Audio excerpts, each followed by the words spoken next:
जरा सोचिए, आज से कोई 4,500 साल पहले, मतलब जब दुनिया के ज्यादातर हिस्सों में लोग बस छोटे छोटे गांवों में ही रह रहे थे, तब हमारे दक्षिण एशिया में एक ऐसी कमाल की सभ्यता थी जो बड़े बड़े एकदम सुनियोजित शहर बना रही थी। जी हाँ, आज हम उसी अविश्वसनीय और थोड़ी रहस्यमयी सिंधु घाटी सभ्यता की दुनिया में गोता लगाने वाले हैं। तो सबसे बड़ा सवाल तो यही उठता है ना, कि भाई बिना आज की टेक्नोलॉजी के उन लोगों ने इतने शानदार, इतने वेल प्लान्ड शहर आखिर बसाए तो बसाए कैसे? और यकीन मानिए ये एक ऐसा सवाल है जो आज भी बड़े बड़े इतिहासकारों और आर्कियोलॉजिस्ट को हैरान कर देता है। और इन सवालों के जो जवाब है ना, वो हमें मिलते हैं दक्षिण एशिया में फैले इन प्राचीन स्थलों की खुदाई से। हड़प्पा से लेकर धौलावीरा तक ये जगह हमें एक पूरी भूली बिसरी दुनिया की कहानी सुनाती हैं। और देखिए, यही हमारी आज की खोज का एक तरह से कहें तो नक्शा है। तो फिर देर किस बात की? चलिए अपनी ये यात्रा सीधे इस महान सभ्यता के दिल से ही शुरू करते हैं, मतलब इसके दो जुड़वा महानगरों से। ये हैं हड़प्पा और मोहनजोदड़ो, वो दो नाम जिनकी खोज ने सचमुच इतिहास को हमेशा के लिए बदल दिया। जरा सोचिए, दोनों ही शहरों में बहुत बड़े बड़े अन्न भंडार मिले हैं। ये सिर्फ कोई बिल्डिंग नहीं है, ये इस बात का सबूत है कि उनके पास एक जबरदस्त कृषि व्यवस्था थी और वो लोग भविष्य के लिए अनाज को जमा भी करते थे। और मोहनजोदड़ो का ग्रेट बाथ, अरे वाह, वो तो और भी कमाल है। एक बहुत बड़ा पब्लिक स्विमिंग पूल जैसा, जो उनकी इंजीनियरिंग और सोशल लाइफ का एक बेहतरीन नमूना है। अब जरा हड़प्पा से मिली इस मोहर को देखिए। ये हमें उनकी मान्यताओं की, उनके विश्वास की एक बहुत ही दुर्लभ झलक देती है। एक महिला के गर्भ से एक पौधा निकल रहा है।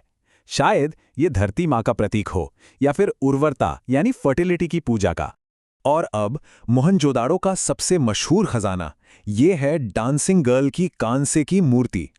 इसका जो पोज है, जो आत्मविश्वास है और जिस बारीकी से इसे बनाया गया है, वो उस जमाने के कारीगरों के अविश्वसनीय हुनर की कहानी कहता है। कमाल है। अच्छा, तो अब इन बड़े शहरों से निकलकर जरा समुद्र तट की ओर चलते हैं। देखते हैं कि कैसे इन लोगों ने समंदर पर भी अपनी छाप छोड़ी और ट्रेड और इंजीनियरिंग के शानदार सेंटर्स बनाए। तो हम आ गए हैं गुजरात के लोथल शहर में। ये एक प्राचीन बंदरगाह था, समझिए पूरी दुनिया के साथ इनके ट्रेड का गेटवे। यहाँ क्या क्या मिला है? दुनिया का सबसे पुराना माना जाने वाला डॉकयार्ड, मनके यानी बीड्स बनाने की फैक्ट्रियां, और तो और हाथी दांत के तराजू। ये सब इस बात का पक्का सबूत हैं कि वो कितने जबरदस्त व्यापारी और कारीगर थे। और अगर इंजीनियरिंग की बात करें ना, तो धोलावीरा तो किसी चमत्कार से कम है ही नहीं। सोचिए, उन्होंने पानी को मैनेज करने का क्या गजब का सिस्टम बनाया था। वो बारिश के पानी को पहले तो इकट्ठा करते, फिर उसे एक कॉम्प्लेक्स सिस्टम से चैनलाइज करते और फिर चट्टानों को काटकर बनाए गए बड़े बड़े तालाबों में जमा कर लेते थे। मतलब एक अद्भुत 3 स्टेप वाटर मैनेजमेंट सिस्टम। और धोलावीरा में ही हमें ये रहस्यमयी साइन बोर्ड भी मिला। इस पर 10 अजीब से निशान बने हैं, चिन्ह है। ऐसा माना जाता है कि यह सिंधु घाटी की लिपि का अब तक मिला सबसे लंबा उदाहरण है।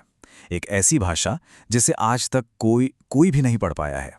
ये इस पूरी सभ्यता का शायद सबसे बड़ा अनसुलझा रहस्य है। ठीक है, तो अब तटों को पीछे छोड़ते हैं और जरा जमीन के अंदरूनी हिस्सों में चलते हैं, ये जानने के लिए कि आम लोगों की जिंदगी कैसी थी, वे क्या खाते पीते थे, कैसे रहते थे। राजस्थान का कालीबंगा, यहाँ एक ऐसी खोज हुई जो सुनने में अविश्वसनीय लगती है। दुनिया का सबसे पुराना जोता हुआ खेत।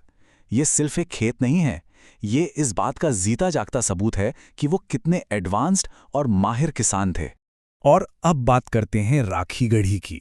ये बस एक और साइट नहीं है, बल्कि भारत में मौजूद सिंधु घाटी का सबसे बड़ा शहर है।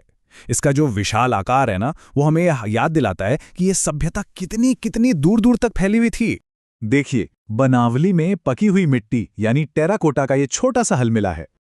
इस जैसी चीजें ही हमें उनकी रोज की जिंदगी में झांकने का मौका देती हैं।